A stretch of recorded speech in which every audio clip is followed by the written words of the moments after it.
চড়ুই দিদি যখন ইচ্ছে হয়েছে, এই ইচ্ছে তোমাকে পূরণ করতেই হবে।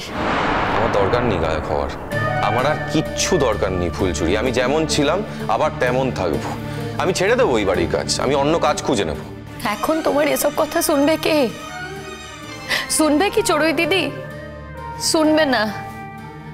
আর এখন তো আবার তুমি গায়ক বনে গেছো না, আর সেটা তো সেই চড়ুই দিদির চেষ্টায়। সেই কথা চড়ুই দিদিও বলে, চড়ুই দিদির মাও বলে। তাই এখন যদি তুমি বলো যে তুমি সরে যাবে, ওরা কি করবে বলো তো? ওরা তোমার নামে সেই অভিযোগ করবে, তাদের মেয়ের ক্ষতির জন্য ওরা সেই তোমাকেই দুষবে। কি ক্ষতি আমি কি করেছি বলো তো? আজ না তোমার জন্যই চড়ুই দিদি আত্মহত্যা করার চেষ্টা করেছিল, কোনো রকমের পেরানে বেঁচে ফিরেছে। সেখানে তুমি যদি সরে যাও, ওরা তো তোমার নামে অভিযোগ করবে গো। আমি কি করব এখন ফুলছুরি, কি করব বল? আমি তো বললাম লালন, তুমি যে গর্তে পড়ে গেছো, সেই গর্ত থেকে তোমাকে তোলার আমার সাথী নেই গো, সাথী নেই।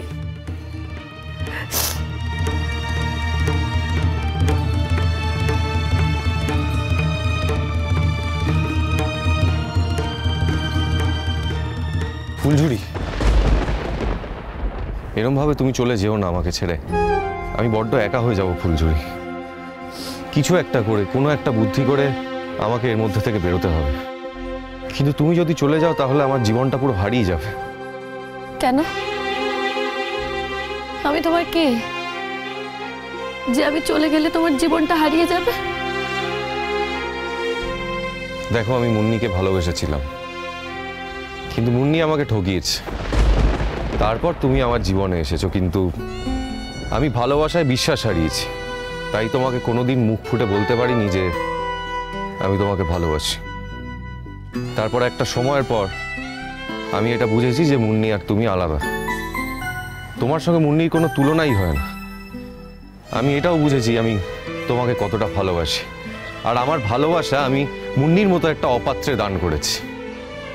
তাই তোমাকে বহুবার বোঝানোর চেষ্টা করেছি যে আমি তোমাকে ভালোবাসি। তোমাকে এই ইঙ্গিতও দিয়েছি যে আমি তোমাকে আমার বাড়িতে নিয়ে গিয়ে রাখবো, তুমি আমার সঙ্গে থাকবে, আমার বস্তিতে থাকবে। তুমি তাও কিছু বোঝোনি। তাই সেদিন আমি বড় মামুর সামনে স্পষ্ট করে বলেছি এই কথাটা। ফুলঝুরি, আমার মনে যদি কোনো পাপ থাকতো বা চড়ুইয়ের প্রতি যদি কিছু থাকতো আমার মনে, তাহলে আমি সেদিন সবার সামনে দাঁড়িয়ে এই কথাটা কিন্তু বলতে পারতাম না। আমি সেদিন সকলের সামনে দাঁড়িয়ে এই কথাটা বলেছি। ওই বাড়ির সকলে ওখানে ছিল, চড়ুইও ওখানে দাঁড়িয়ে ছিল। এইটা তোমার মনে পড়ে না ফুলঝুরি?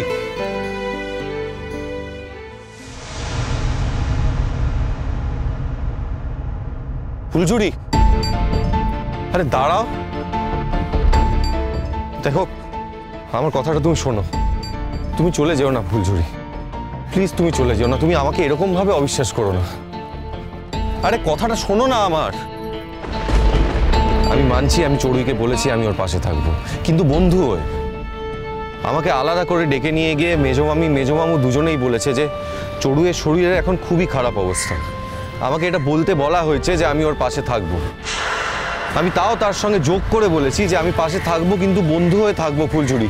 আর সেটা তুমি ভুল বুঝে চলে এলে।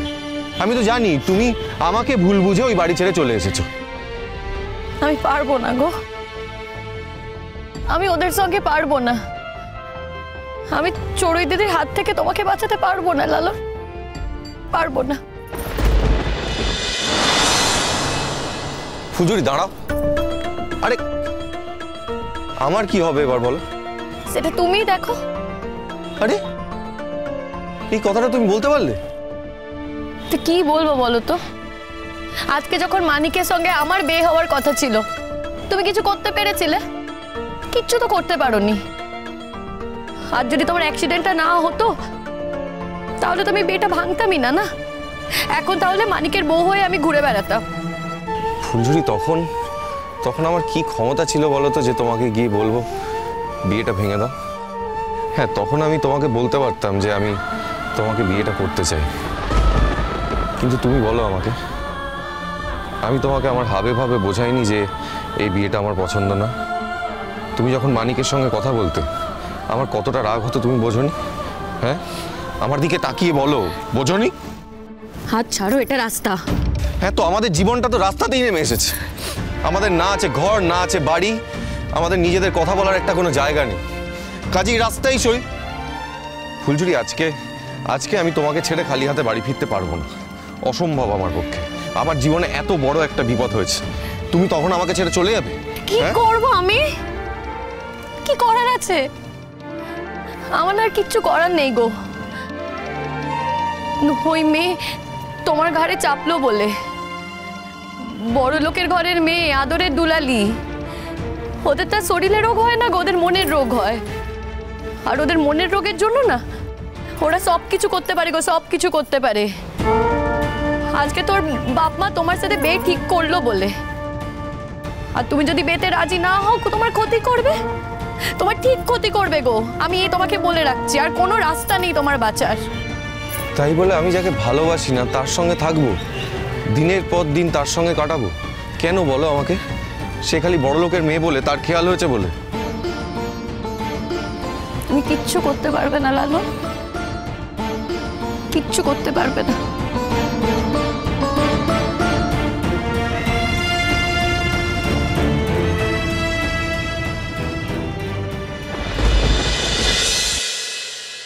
ফুলঝুরি, যে করেই হোক এর মধ্যে থেকে আমার বেরোতেই হবে। কি করবে তুমি? তোমার হাতে কোনো উপায় আছে? না, উপায় একটা বের করতে হবে। বললাম তো পারবে না, পারবে না লালন। আচ্ছা ধরো, আমরা যদি পালিয়ে যাই? কি হবে তাতে? পালিয়ে গেলে না লোকে আরো বেশি করে সন্দেহ করবে গো,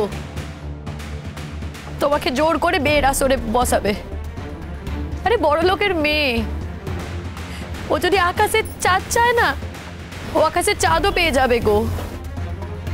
ও তো আর আমার মতো না যে বাপ মার কাছে লাথি ঝাঁটা খাবে, যা রোজগার করবো সব বাপ মা আদায় করে নেবে। ওরা তো সেরকম নয়।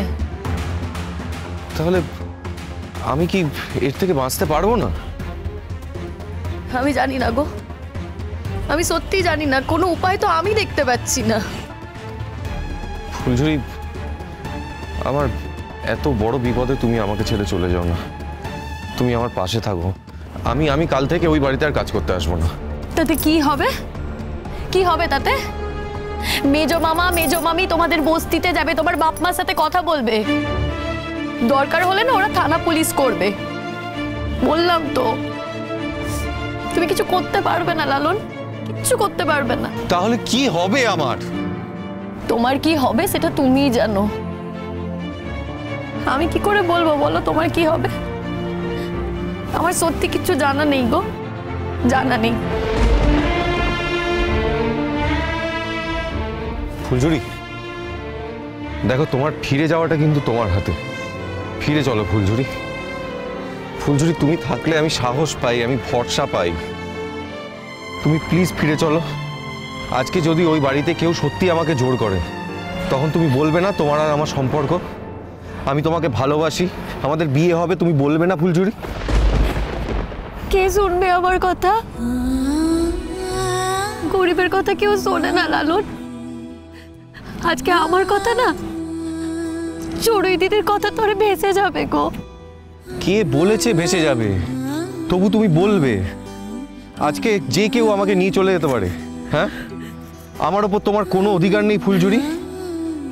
ফুলঝুরি, আমি শুধু তোমার, কাজে এই লড়াইটা তোমাকে করতেই হবে, তোমাকে রুখে দাঁড়াতে হবে। এই লড়াইটা তোমার ফুলঝুরি, তোমাকে লড়তেই হবে। কেঁদো না ফুলঝুরি, আমার কথা শোনো। চলো, ফিরে চলো, ফিরে চলো ফুলঝুরি।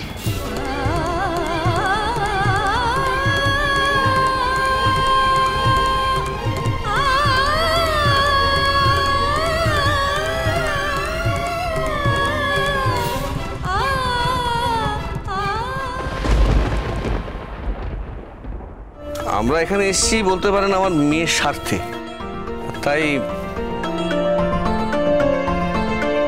হাত জোর করে অনুরোধ করছি যদি এই বিয়েটা মেনে নেন।